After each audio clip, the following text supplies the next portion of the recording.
Terdapat sebuah rumah besar dan mewah milik William Nightingale yang merupakan seorang tuan tanah kaya di Derbyshire, London, Inggris. Sementara istrinya adalah keturunan ningrat dan keluarga Nightingale adalah keluarga terpandang.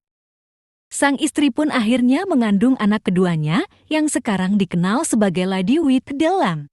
Tiba waktunya sang istri melahirkan, segera istri dari tuan tanah kaya itu dibawa ke tempat bersalin.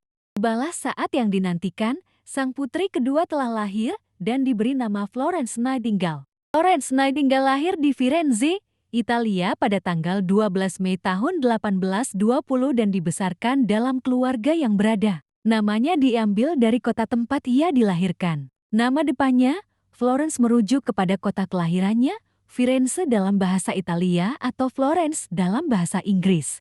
Florence Nightingale memiliki seorang saudara perempuan bernama Parthenope. Pada masa remaja mulai terlihat perilaku mereka yang kontras dan Parthenope hidup sesuai dengan martabatnya sebagai putri seorang tuan tanah. Sementara Florence lebih banyak keluar rumah dan membantu warga sekitar yang membutuhkan. Perjalanan ke Jerman. Pada tahun 1846, ia mengunjungi Kaiserswerth, Jerman, dan mengenal lebih jauh tentang rumah sakit modern pionir yang dipelopori oleh pendeta Theodor Fleitner dan istrinya dan dikelola oleh biarawati Lutheran Katolik. Di sana Florence Nightingale terpesona akan komitmen dan kepedulian yang dipraktek. Pada tahun 1851, kala menginjak usia 31 tahun, ia dilamar oleh Richard Monckton Milnes, seorang penyair dan seorang ningrat Baron of Houten. Lamaran ini pun ia tolak karena di tahun itu ia sudah membulatkan tekad untuk mengabdikan dirinya pada dunia keperawatan. Keinginan ini ditentang keras oleh ibunya dan kakaknya. Hal ini dikarenakan pada masa itu di Inggris, perawat adalah pekerjaan hina dan sebuah rumah sakit adalah tempat yang jorok. Banyak orang memanggil dokter untuk datang ke rumah dan dirawat di rumah. Perawat pada masa itu hina karena perawat disamakan dengan wanita tunasusila atau buntut keluarga tentara yang miskin yang mengikuti kemana tentara pergi.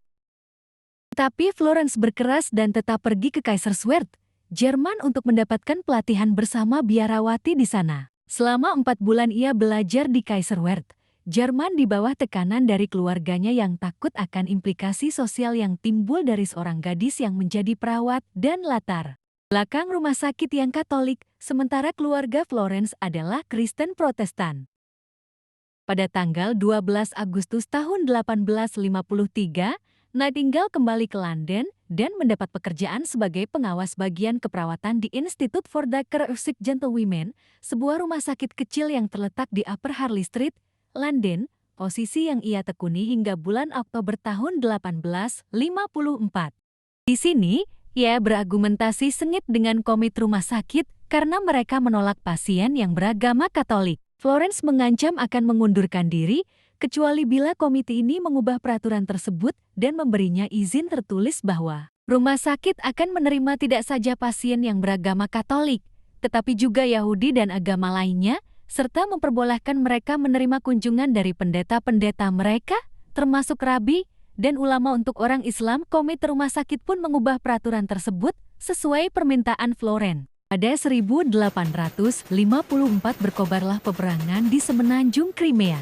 Tentara Inggris bersama tentara Prancis berhadapan dengan tentara Rusia. Banyak prajurit yang gugur dalam pertempuran, namun yang lebih menyedihkan lagi adalah tidak adanya perawatan untuk para prajurit yang sakit dan luka-luka. Keadaan memuncak ketika seorang wartawan bernama William Russell pergi ke Crimea. Dalam tulisannya untuk harian Time, ia menuliskan bagaimana prajurit-prajurit yang luka bergelimpangan di tanah tanpa diberi perawatan sama sekali dan bertanya, apakah Inggris tidak memiliki wanita yang mau mengabdikan dirinya dalam melakukan pekerjaan kemanusiaan yang mulia ini? Hati rakyat Inggris pun tergugah oleh tulisan tersebut. Florence merasa masanya telah tiba. Ia pun menulis surat kepada Menteri Penerangan saat itu, Sidney Herbert, untuk menjadi sukarelawan. Pada pertemuan dengan Sidney Herbert terungkap bahwa Florence adalah satu-satunya wanita yang mendaftarkan diri. Pada tanggal November tahun 1854 mereka mendarat di sebuah rumah sakit pinggir pantai di Scutari. Saat tiba di sana kenyataan yang mereka hadapi lebih mengerikan dari apa yang mereka bayangkan. Dokter-dokter bekerja cepat pada saat pembedahan. Mereka memotong tangan, kaki, dan mengamputasi apa saja yang membahayakan hidup pemilik. Potongan-potongan tubuh tersebut ditumpuk begitu saja di luar jendela, dan tidak ada tenaga untuk membuangnya jauh-jauh ke tempat lain. Florence melakukan perubahan-perubahan penting. Ia mengatur tempat-tempat tidur para penderita di dalam rumah sakit, dan menyusun tempat para penderita yang bergelimpangan di luar rumah sakit.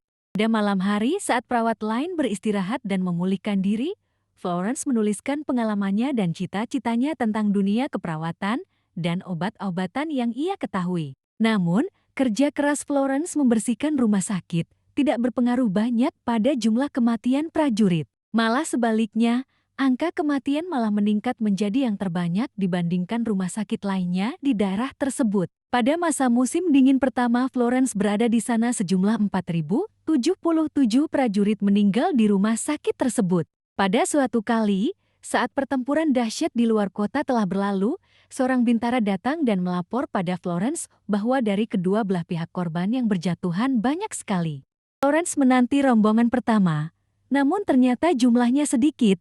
Ia bertanya pada bintara tersebut apa yang terjadi dengan korban lainnya. Bintara tersebut mengatakan bahwa korban selanjutnya harus menunggu sampai besok karena sudah terlanjur gelap. Florence memaksa bintara tersebut untuk mengantarnya ke bekas medan pertempuran untuk mengumpulkan korban yang masih bisa diselamatkan, karena bila mereka menunggu hingga esok hari korban-korban tersebut bisa mati kehabisan darah. Saat bintara tersebut terlihat enggan, Florence mengancam akan melaporkannya kepada Mayor Prince. Florence dengan berbekal lentera membalik dan memeriksa tubuh-tubuh yang bergelimpangan, membawa siapa saja yang masih hidup dan masih bisa diselamatkan, termasuk prajurit Rusia. Malam itu mereka kembali dengan membawa 15 prajurit, 12 prajurit Inggris, dan 3 prajurit Rusia. Banyak nyawa tertolong yang seharusnya sudah meninggal. Selama Perang Crimea, Florence Nightingale mendapatkan nama Bidadari Berlampu. Florence Nightingale kembali ke Inggris sebagai pahlawan pada tanggal 7 Agustus tahun 1857.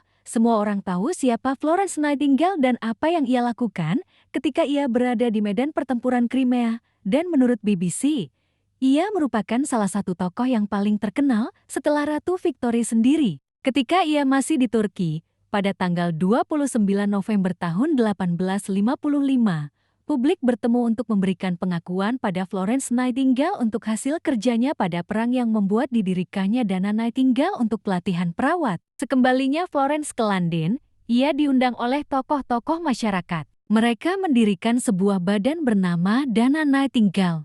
Florence menggunakan uang itu untuk membangun sebuah sekolah perawat khusus untuk wanita yang pertama. Saat itu, bahkan perawat-perawat pria pun jarang ada yang berpendidikan. Saat dibuka pada tanggal 9 Juli tahun 1860, berpuluh-puluh gadis dari kalangan baik-baik mendaftarkan diri. Perjuangan Florence di semenanjung Crimea telah menghilangkan gambaran lama tentang perempuan perawat. Ini sekolah tersebut dinamakan Sekolah Perawat dan Kebidanan Florence Nightingale School of Nursing and Midwifery, dan merupakan bagian dari Akademi King College London.